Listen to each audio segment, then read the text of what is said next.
राजकुमारी सनाथोई चनु beat केंद्र university Sanathoi चूरीदी लेबिनबा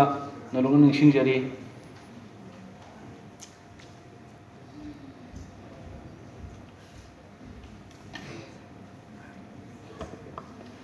लायोइख्रबा Shri नोंथोंबम बिरेनगी मयेक्ता लांथोकचरी चटलोइको आई मफम कदाइदशु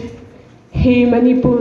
लैसेंगी शेंगलब लुइनाइद्रब खोंचतसिदा नंगी नथादा हौबा उ वा इगी युमजाउशी आइगी नथानुंग नंगी पत्तुना पुमदुना मशक उखिद्रबसु आइदी अतोप मफम कदाइदशु चटलोइको आइदी अतोप मफम कदाइदशु चटलोइको नंगी नतंबाता अमुक हल चिंगुंदगी नोनुंदगी लैहाउ चेनबा चिंगी लैनांग बुबा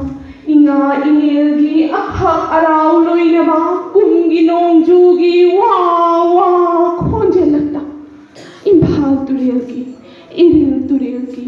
कोंग तुरेलगी अबलोगी लुवांग ई नंबुल तुरेलगी थौबाल तुरेल सेकमाई तुरेल चकपी तुरेल इरंग तुरेल माकलंग तुरेल खुगा तुरेल तुरेल तुरेल सिंगी मबुक थन्न पाथरपा इपोम नाइना लौरी लौरी लाना साफु कन्न चेन थरप इचेलदा लोइमोम शना फौबु ओइ ngam ngam ngam ngam phet phet haina khangduna haurani do hayeng aina siraga haurani do hayeng aina siraga aduga मेरा थाना लाकपदा शौरी मपाल ओई इमाइदी इपाक पाक इंगौ इंगौ इंगौ हिंखोल सिंगा शाकनी दो आइन लांगबल नुंशाना लौची कोई बंगमदना शारबदा फौगी चरोंग ओई लंगचाक शाना पोंगनी दो आइन हियांगई पोइनु थादा हियांगई पोइनु थादा खोइंगांग शाना चरोंग चरोंग जुम जुम लाओ यान्था इथक हौ मियेंगी वांग बलाना लबुक लबुक शिंदा अमुनबा फौगी चरोंग ओई पानगनी दो अइहाक अथेंगबा अहिंदा पोइनु लौरोक थागी कुमगी फौ कारकपगी शनगारीगी के नुंगशिबा खोंजिन नुंगशिबा इसai तागनी अइना खुलंग इसैगी सयेक्ता वाचिंग थागी त्र चिंग शिलबा उनखारक खाउदोख्रबा लबुकी चरुखोक मरक्ता कौखा कौथुम ओइना हौगनी अइ फाइरेल थाना ओइरगा हवाई थराक मपाल ओइ तेक्थगनी थे हैनौ मपाल न चयोमसा हंगाम मपाल न इथक हौ नापू न इपोम लांगनी अइना खुलगी अथेन बतुरेलगी तोरबान सिंह लमता थागी थयाइदा योंगचाक ओइना इसांग चरोंग पानगनी अइना इमित्ती इतोंग तो तुरेलगी तोरबांदा इंखोलगी मतोलदा चिंग्यादा तमयादा उमंगदा वमंगदा मणिपुर नंगी असंगबा अतिया मकोइदा पाइदुना शानगनी अइना उचेक मचा ओइ सेंबांग ओइ सेपी मचा ओइ सेंद्रांग ओइ युमगी साइजिन लमता थांजगे अहानबदा शरोई खांगलगा ngaमुना उशिन तौगनी लमता थागी थमैदा हैखा मपाल ओइ मालहै मपाल ओइ इंगौ शातकनी अइना इंखोगी मताई शजिबु थाना लाकलगा लोकलै पुलै कंबोंग अइने याइपलबु ओइ लैशात तमगनी चिंगमाई थन्ना शजिबु थादा लैरी ओइ लैशंग ओइ कोंबीरैबु ओइ खुशुम लैबु ओइ हैरी हैयाई हैखा हैतुक मालैबु ओइ लाइनिंगथौ शनामही इमा लैमरेल सीदबिदा अथेल पोत पुकादुना अनौब चही हौगनी सजिबु चैराउबगी युमथोंगी थोंगालदा चाक थादुना मथेल लुकोई कटलगा नुंगथिल अइहाक सुकारुगनी चैराउ चिंग मरुप मपांग सिंगा angangsingka. He Manipur, ay kadaydasu chatloy ko nang buthadok tu nakhak. Ay kadaydasu chatloy ko nang buthadok tu nakhak. Ay gi hakjang polang sina ut on krabasu nang ginathanung da ay na ut oy na tingani amuk. Atopa mafam kaydasu tilloy ko oy nang ginathanung da halakani ay shoydan. Kalen thana oy baga tarakini ayuk yenda anganba inungan phungda khul gilai bungdagi shaglakpa pena ashay bagi yakairo na hawkhomlen mikap thohangani aibu phamungda hipna tagani nungsiba saisak lai harau ayuk khuding nilhangani maikai khangda mafamdagi khongduna tingkong kangkong kalen tempa kalen thagi numit chap yung bada lam khunu onduna chingtha kru laishem gi sheng laba loinai draba khongchat sida hayeng aina siraga atopa mafam kaida su pok loi ko ai Manipur nangi siom nungda ta laisin pokani aina hanjin pumna mapukuram jat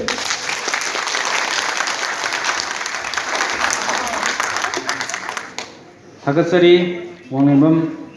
Niranjana Mathangda Kauksinjari Rajkumari Sanathoi Chanu Bir Tekendra University Sanathoi Chanu gi mathangda sem sabigadaba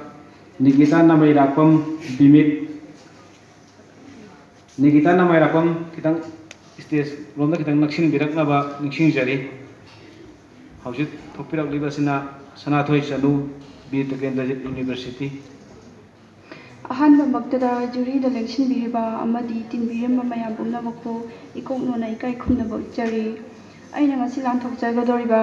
सेरेंग asi खुराकपम चावबा सिंगाना इबिरमबा Loktak मपानदा हाइबा सेरेंग अदुनी Loktak मपानदा ngasi di पुंसिगी अनौबा इचेलदा अनौबा इथकना हौरकले वाखलगी इपाकता अवांगबा इरैना पुकनिंगबु थुमतना कारकले Maitei ipakna mangdangan adu imita ujaba phomjare Maitei ipakni mangdangan ba aikhoi lokta haibase iyai saiba phajaba layamna ubada mifam khongdaba marakta taiba ningchiba cheklana nungsiba koloi sakliba khunbi pombi wataba kukaini ayamba chinchangna thallaba Maitei ipakni mangdangan ba aikhoi lokta haibase Nami banusina humbada ithakta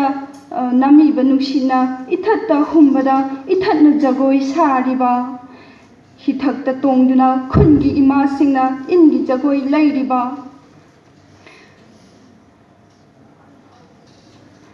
Thank you all.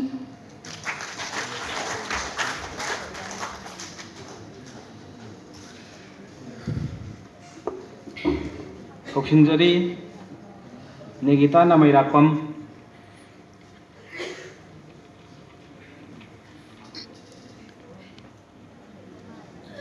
Nikita Namai Rapam ni mathang sem sabigadaba A Beijinita Chanu GP Women College mathang sem sabigadaba A Beijinita Chanu GP Women College hojik election bilawlibasina Nikita Namai Rapam ngasi aina lanthokjagadoriba sereng asigi mamingdi ningthi turelda Gambhir Singha sereng asibo sereng birambana sija guru mayum Sri Nilabir Sharma Sastri leijare agi sereng ningthi turelda Gambhir Singha ngasi ningthi turelda jagoi sari ithakna aigi thamoi ipakta marang hauri wakhal aigi asa panthum pham maitei lami lam thum pham Kaboning thi turelni thikna khoina cheliba sana leba imagi minai maitei tam phiralna nongdol thakta pariba nungai bagi ipakta awa ithakho lan phanda thawai takhiba ichu inaum chini chahi tare khunda mai awagi ot panai bada punchi layang ken thiba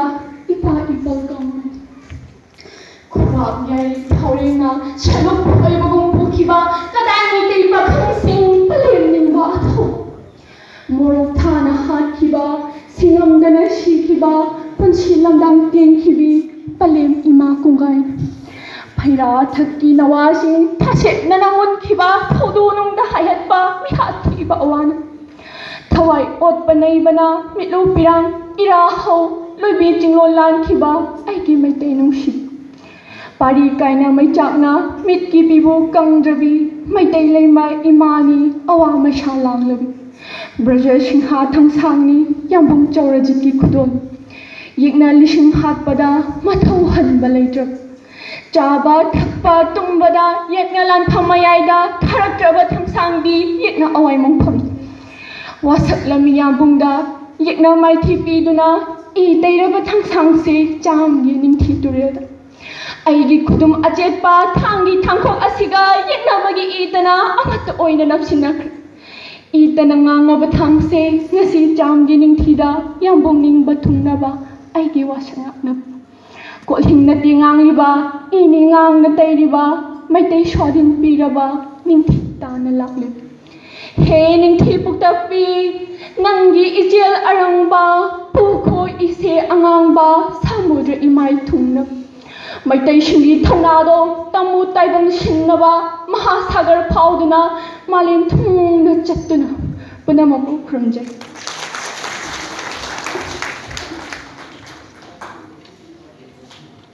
थागसरी नेगेता कौशिनजरी ए बेजिनिता चनु GP women college माकी मथंग सेम साबिगदबा Yumnam Christina competitive success academy Yumnam Christina Devi दाइस तोम खितंग नक्सिन बिरकनबा मरोंग नंसिंजरी ꯑꯍꯥꯟꯕꯃꯛꯇꯗ ꯂꯝꯗꯝ ꯑꯁꯤꯕꯨ ꯀꯣꯟꯕꯤꯔꯤꯕ ꯏꯁꯣꯔꯕꯨ ꯏꯀꯣꯛꯅꯅ ꯈꯨꯔꯨꯝꯖꯔꯤ ꯑꯃꯗꯤ ꯐꯝꯕꯥꯜ ꯈꯛꯇ ꯂꯦꯡꯁꯤꯟꯕꯤꯔꯤꯕ ꯖꯨꯔꯤꯁ ꯃꯦꯝꯕꯔꯕꯨ ꯏꯀꯣꯛꯅꯅ ꯈꯨꯔꯨꯝꯖꯔꯤ ꯑꯃꯗꯤ ꯅꯨꯡꯁꯤꯖꯔꯕ ꯑꯩꯕꯨ ꯂꯝꯖꯤꯡ ꯂꯝꯇꯥꯛꯄꯤꯔꯛꯄ ꯑꯣꯖꯥ ꯒꯨꯔꯨꯁꯤꯡꯕꯨ ꯍꯟꯅ ꯍꯦꯟꯅ ꯈꯨꯔꯨꯝꯖꯔꯤ ꯇꯤꯟꯕꯤꯔꯤꯕ ꯃꯌꯥꯝ ꯄꯨꯝꯅꯃꯛꯄꯨ ꯏꯀꯥꯏ ꯈꯨꯝꯅꯕ ꯎꯠꯆꯔꯤ ꯑꯩꯍꯥꯛꯅ ꯂꯥꯟꯊꯣꯛꯆꯒꯗꯧꯔꯤꯕ ꯁꯩꯔꯦꯡ ꯑꯁꯤ ꯂꯥꯏꯔꯈ꯭ꯔꯕ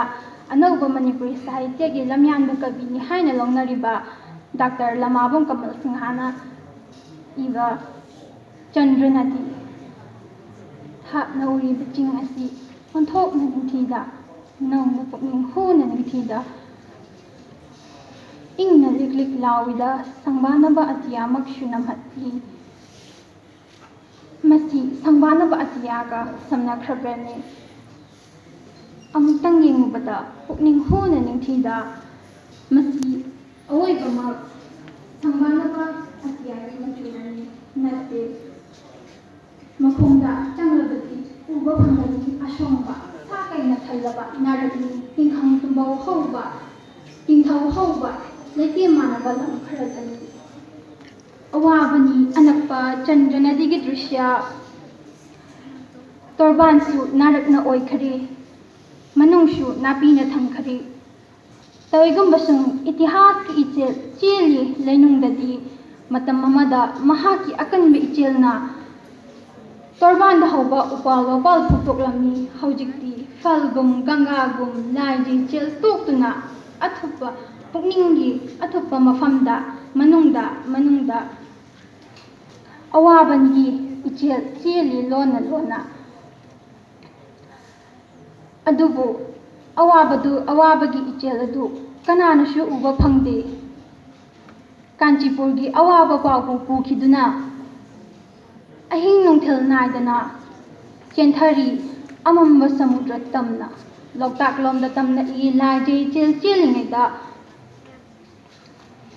ꯂꯣꯛꯇꯥꯛ ꯂꯣꯝꯗ ꯇꯝꯂꯛꯏ ꯂꯥꯏꯖꯩ ꯏꯆꯦꯜ ꯆꯦꯜꯂꯤꯉꯩꯗ ꯃꯄꯥꯜ ꯅꯥꯏꯗ꯭ꯔꯕ ꯑꯃꯝꯕ ꯁꯃꯨꯗ꯭ꯔ ꯇꯝꯈꯔꯦ ꯍꯧꯖꯤꯛꯇꯤ ꯏꯔꯩꯄꯥꯛꯇꯁꯨ ꯇꯨꯔꯦꯜ ꯂꯩ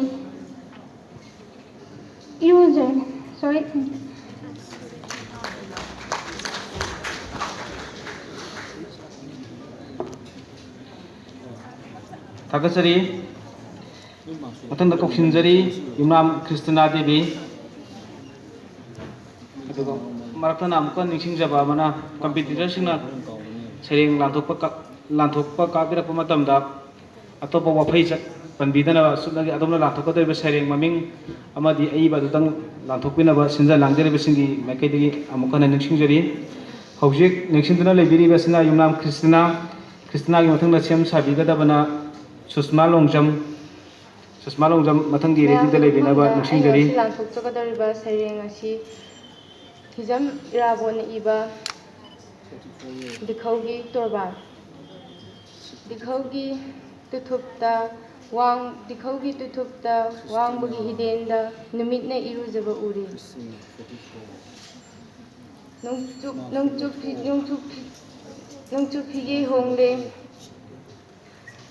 ꯅꯣꯡꯆꯨꯞ ꯐꯤꯒꯦ ꯍꯣꯡꯂꯦ ꯆꯤꯡꯁꯥꯡ ꯀꯣꯔꯤ ꯆꯦꯜꯂꯦ ꯃꯤꯠ ꯆꯣꯏꯅꯤꯡꯗ꯭ꯔꯦ ꯅꯤꯡꯊꯤꯖꯔꯦ ꯐꯖꯔꯦ ꯃꯤꯠ ꯆꯣꯏꯅꯤꯡꯗ꯭ꯔꯦ ꯅꯤꯡꯊꯤꯖꯔꯦ ꯐꯖꯔꯦ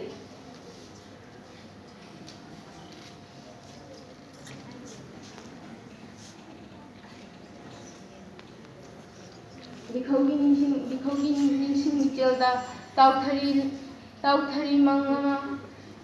ꯉꯁꯤꯇ ꯈꯪꯉꯦ ꯇꯥꯏꯕꯪꯅ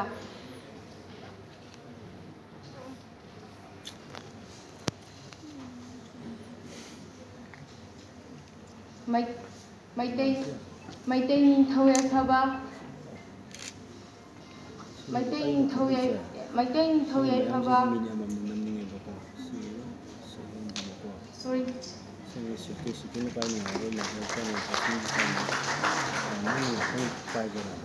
ꯊꯥꯒꯠꯆꯔꯤ ꯈ꯭ꯔꯤꯁꯇꯤꯅꯥ ꯃꯊꯪꯗ ꯈꯤꯇꯪ ꯀꯟꯅ ꯃꯥꯏꯁꯦ ꯀꯥꯎꯊꯣꯛꯈꯤꯕ ꯈꯔ ꯌꯥꯎꯔꯦ ꯃꯊꯪꯗ ꯀꯧꯁꯤꯟꯖꯔꯤ ꯁꯨꯁꯃꯥ ꯂꯣꯡꯖꯝꯒꯤ ꯃꯊꯪꯗ ꯁꯦꯝ ꯁꯥꯕꯤꯒꯗꯕ ꯔꯥꯖꯤꯅꯥ ꯕꯥꯅꯨ ꯂꯤꯂꯣꯡ ꯍꯥꯎꯔꯩꯕꯤ ꯀꯣꯂꯦꯖ ꯁꯨꯁꯃꯥ ꯂꯥꯛꯇ꯭ꯔꯦ ꯀꯧꯁꯤꯟꯖꯔꯤ ꯔꯥꯖꯤꯅꯥ ꯕꯥꯅꯨ ꯂꯤꯂꯣꯡ ꯍꯥꯎꯔꯩꯕꯤ ꯀꯣꯂꯦꯖ ꯔꯥꯖꯤꯅꯥ ꯕꯥꯅꯨꯒꯤ ꯃꯊꯪꯗ ꯁꯦꯝ ꯁꯥꯕꯤꯒꯗꯕ ꯅꯔꯒꯤꯁ ꯂꯤꯂꯣꯡ ꯍꯥꯎꯔꯩꯕꯤ ꯀꯣꯂꯦꯖ ꯀꯧꯁꯤꯟꯖꯔꯤ ꯔꯥꯖꯤꯅꯥ ꯕꯥꯅꯨ 그래. 하이스쿨ꯗꯒꯤ ꯌꯨꯅꯤꯚꯔꯁꯤꯇꯤ ꯊꯥꯛꯄꯒꯤ ꯑꯅꯤ ꯈꯥꯏꯗꯣꯛꯑꯅꯤ ꯍꯥꯏꯁ꯭ꯀꯨꯜꯒ ꯍꯥꯌꯔ ꯁꯦꯀꯦꯟꯗꯔꯤꯒ ꯔꯥꯖꯤꯅꯥ ꯕꯥꯅꯨꯒꯤ ꯃꯊꯪꯗ ꯁꯩꯔꯦꯡ ꯂꯥꯟꯊꯣꯛꯄꯤꯒꯗꯕ ꯅꯔꯒꯤꯁ ꯈꯤꯇꯪ ꯁ꯭ꯇꯦꯖ ꯂꯣꯝꯗ ꯈꯤꯇꯪ ꯅꯛꯁꯤꯜꯂꯒ ꯂꯩꯕꯤꯅꯕ ꯁꯤꯟꯖ ꯂꯥꯡꯖꯔꯤꯕꯁꯤꯡꯒꯤ ꯃꯥꯏꯀꯩꯗꯒꯤ ꯍꯨꯟꯗꯣꯛꯅ ꯀꯧꯁꯤꯟꯖꯔꯤ ꯑꯩ ꯍꯣꯔꯦꯟ ꯍꯥꯏꯔꯝꯒꯅꯤ ꯑꯩꯒꯤ ꯁꯩꯔꯦꯡꯒꯤ ꯃꯃꯤꯡ ꯃꯩꯇꯩ ꯆꯅꯨ ꯁꯩꯔꯦꯡ ꯑꯁꯤꯕꯨ ꯏꯕꯤꯔꯛꯄꯅ ꯀꯕꯤ ꯂꯃꯥꯕꯝ ꯀꯃꯜ ꯁꯤꯡꯍ ꯃꯇꯝ ꯀꯨꯏꯅꯒꯤ ꯃꯇꯨꯡꯗ ꯂꯦꯡꯁꯤꯜꯂꯛꯂꯦ ꯏꯃꯥ ꯃꯤꯇꯩ ꯆꯅꯨ ꯃꯩꯇꯩ ꯁꯥꯍꯤꯇ꯭ꯌ ꯃꯟꯗꯤꯔ ꯃꯅꯨꯡꯗ ꯌꯦꯟꯗꯥꯏꯊꯟꯅ ꯂꯩ ꯍꯥꯞꯇꯨꯅ ꯀꯠꯂꯨꯁꯤ ꯏꯃꯥꯒꯤ ꯈꯨꯌꯥꯗ ꯂꯩ ꯊꯤꯅꯅꯕꯒꯤꯗꯃꯛꯇ ꯅꯠꯇꯦ ꯆꯠꯀꯗꯕ ꯑꯊꯥꯞꯄ ꯎꯃꯪꯗ ꯅꯠꯇꯦ ꯀꯥꯗꯕ ꯑꯋꯥꯡꯕ ꯎꯄꯥꯜ ꯏꯅꯛ ꯅꯛꯄꯗ ꯈꯨꯠꯅ ꯂꯥꯝꯕ ꯐꯪꯕꯗ ꯄꯨꯛꯅꯤꯡ ꯂꯩꯀꯣꯜꯗ ꯁꯥꯠꯄ ꯂꯩꯔꯥꯡ ꯌꯦꯛꯇꯨꯅ ꯂꯤꯡꯖꯦꯜ ꯃꯥꯟꯅꯕꯒꯤ ꯂꯪꯅ ꯂꯦꯡꯗꯨꯅ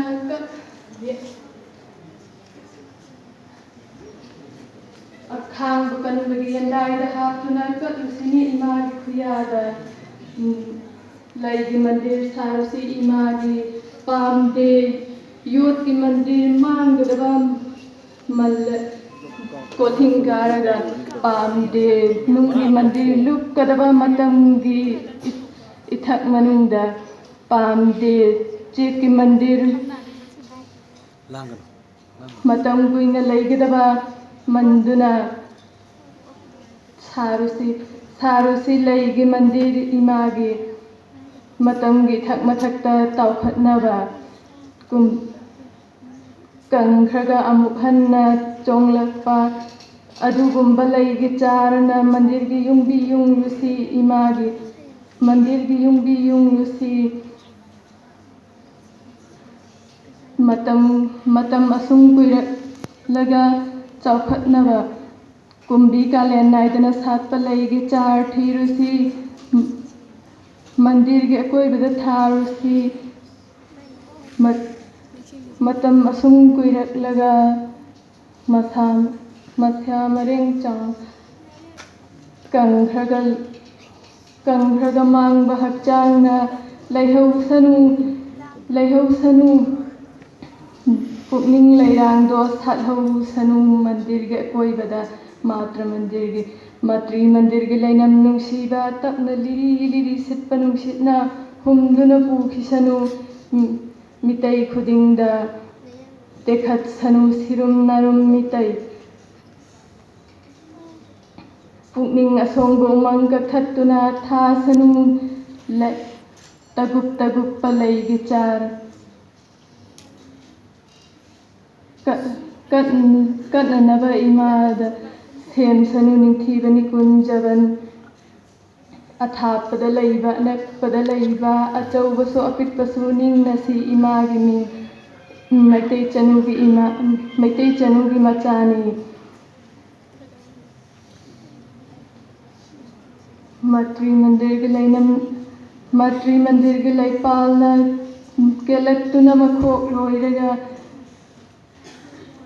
pukhisanu matamgi ichialna taurusanu samudra sinba thungna matri mandirgi laipal aktunam masa maringna thatlusanu atiya nonggi lambi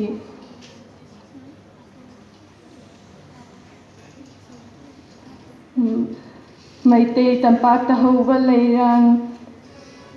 satlusanu samudra wangmadasu haurusanu Bharat ki Visya Vidyalaya da karigi dingamloi lai parengna tatrabadi